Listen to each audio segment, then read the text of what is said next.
NXT. Just after the Great American Bash. Now, I'm not going to lie to you. I didn't get a chance to see it yet.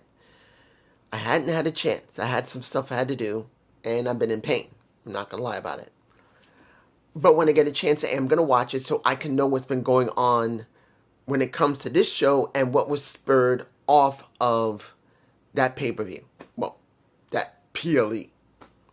So, let me give it to you like this. You look at this show. It really doesn't have much to it. But then at the same time, it has a few things that are okay. First match. Granado. Do I really care about Granado and Wagner Jr.? Dr. Wagner Jr.? No. Haven't cared, still don't care. Vanity Project just had a win. They hadn't been really going up against many people, so they needed a win. They got the win. Do I agree that they should get the shot at the titles? No. But it did set up a fatal four-way for next week, where we're going to have Out the Mud, we're going to have Dark State, we're going to have Birthright, and then we're going to have Van Dukes and Legacy. So that's what we got. Now, of course, Romeo and, how can I say this when it comes to Nolan Dar and Romeo? Do I really feel like they're a tag team? No, actually. They got chemistry as an odd couple, but as a tag team, no, I'm not feeling it. But if they work together, there's no real problem with it. But as a tag team, I just don't really feel anything from them. It's not about their work in the ring. It's partially the work in the ring. I have to be honest about that. Not that they can't do the work, but they feel like two singles wrestlers being stuck together. And now they have to try and make it work. And both of them seem like they're okay wrestlers. Nolan Dar I've seen for years now. I've known him for over 2 years, easily 3. So I know he can wrestle. Romeo still don't know that much, but he does seem like he can wrestle okay. But do I feel them as a tag team? No. They can be friends. They can be an odd couple like Hank and Tank. But I just don't feel it. Moving on. Rook versus Japster Drake. Now, his buddies won due to the fact of, am I really feeling Lockwood in Vanity Project? She's not China. And helping them to win their match, it didn't feel very good. Because, yeah, she was there. She did help a little bit. But in this match, she helped a lot. Because Rook was mainly doing the job that needs to be done. But I'm not going to lie. Seeing Rook having to really sell a lot to Jasper Drake didn't make me feel very good. But it needed to be done because they want to make sure Jasper is still protected because he's part of Vanity Project. And they want to make it clear that Rook means something to them. That's why they had to have Lockwood cheat. So they did this. Do I feel like it's a good feud between them? No. But that's what they gave Rook and that's what they gave Vanity Project. Moving on. Rematch. Don't care about this rematch. Now, due to the fact of 2 incidents, this is why we get in a rematch. But I don't need to see a rematch between Carter and EK. But I understand that Hank was mad. During this match, Hank did show up, rammed Carter into the LED. That helped EK to win that match. Because EK did win on his own last time. He was able to do it. This time he was preparing for Van Kingo. But then Van Kingo got taken out by Carter with a solid pipe. So now it looked like they wanted to protect EK. They wanted to get revenge for Hank. Because Hank attacked a Kiana Carver. But then what does this give Kiana Carver? I don't understand. He is not like Jasper Troy. When Jasper Troy came in, he was a different type of monster. But then you see this guy, where he's supposed to be a monster, where and I didn't really see season 3 of LFG. So I don't know how bad of a conflict that between him and Booker T had, because Booker T didn't really believe in him. But what are they doing here with I'm about to say Jasper Troy. What are you doing with Keanu? I don't understand. I don't. Do they want to make him look like he can never get it done and he just lashes out at everybody? Well, there you go, but then it doesn't really feel like it means anything. You could have done that with Jasper Troy, and you did, but Jasper Troy to a certain extent got over, which we haven't seen him since. I don't know. I don't know. Moving on. Next match. Miss Jada Parker versus Petrovic, who is now in Natty's crew. Let's make this clear. Layla's in Natty's crew. My girl, Nikita Lyons, is now the Evolved Champion. And she's in the crew, and Petrovic is in the crew. I really don't want Kiana. Let me give it to you like this. I'm about to say Kiana. Let me give it to you like this. Do I want to see Nikita Lyons with Natty? No. I'd rather see Nikita Lyons either go to the main roster and they do something with her, or she leaves the company. Because at this point, it makes no sense. Yes, she won the Evolved Champion, but what is the Evolved Champion? Women's World Champion, North American Champion, Speed Champion, Evolved Champion. This is where she is. And I believe that Nikita Lyons is better than that. I truly do believe that she can get over if they book her and they're not doing it. It can't be because she's hurt, because she wrestled and she got the title. So it's about creative. She has done what they told her to do and tried to make the best of it. And honestly, I just wanted to leave the company. Now, the match itself was fine when it came to Miss Parker and Petrovic. But this wasn't about Petrovic. I knew Petrovic was going to lose. And she did lose. And this is still about Natty's feud with a Miss Jada Parker, which is fine. I'm alright with that. I'm glad to see they're not abandoning her. And I'm glad to see they're giving Natty something to do. I still wish that Natty had gone to TNA. I truly believe Natty in TNA for at least a couple of weeks would be nice. It would give her something very rare. She's in the second biggest promotion at the time, back in 2002, when it meant something. But, like I said, TNA has always gotten one thing, the low-hanging fruit. And Natalya's reputation is just too high, and they will not let Natalya go to TNA. They just won't do it. They won't. They'll bring the most top stars from TNA to NXT, because that's as far as they go until they leave the main roster of TNA, which is Mike Santana. Yes, I know, I checked.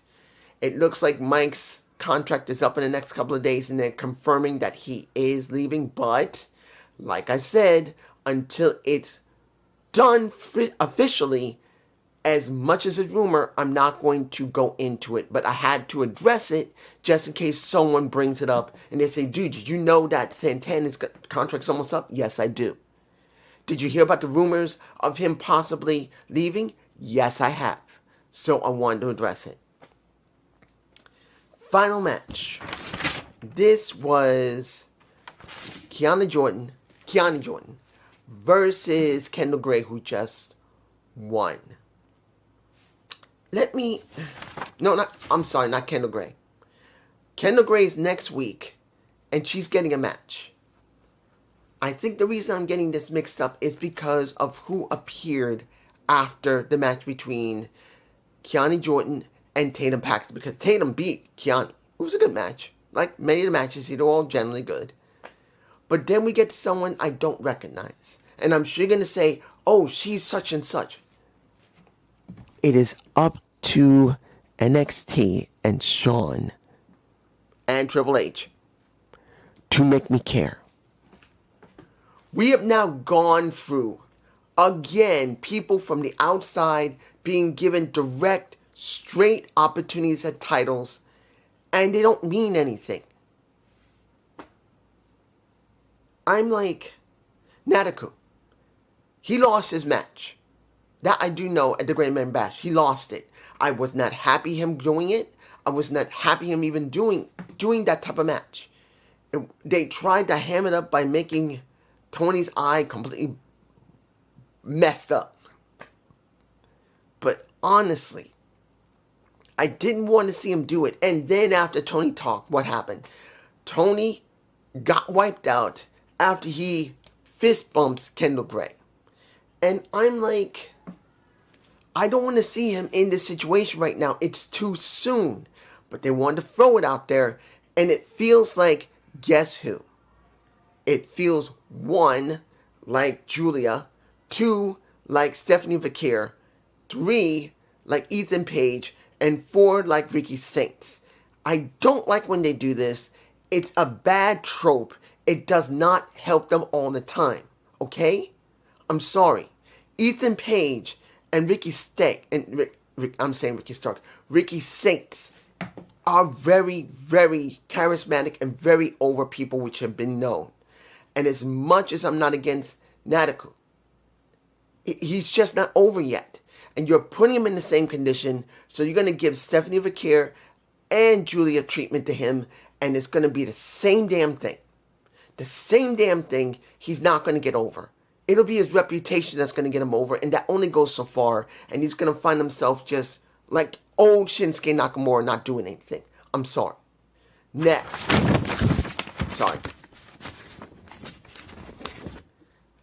Did I like the opening with Kendall Gray talking? It was okay. It wasn't a bad segment when she was with... But let me give it to you like this. When Kiani came out, I know I'm skipping around a lot, but it's not much here. But when Kiani came out, and you see that cake in the hands of Kendall and Ren Sinclair, I'm thinking, are they going to shove that into the face of a Kiani Jordan? Are they going to do that? Because they could. No. At least I'll say they did not do that. And seeing that Tam attacked her before she can really do anything was fine. And then seeing them eat, that one was at least different. At least they let them eat it instead of shoving it in someone's face. So I will give them that. But, really? Shiloh Hill. Knowing that Shiloh had his match against Angels, he won it and then went to a dark place similar to Tatum. Let me give it like this. I'm not saying those two are dating. I'm not saying those two are dating. They could just be friends. But at this point, the way that you have with Tatum and Shiloh, you might as well make them have an on-screen relationship. Honestly. I'm not saying they're actually in a relationship. I have not checked. Maybe they are in a relationship. Now they're actually dating. I don't know.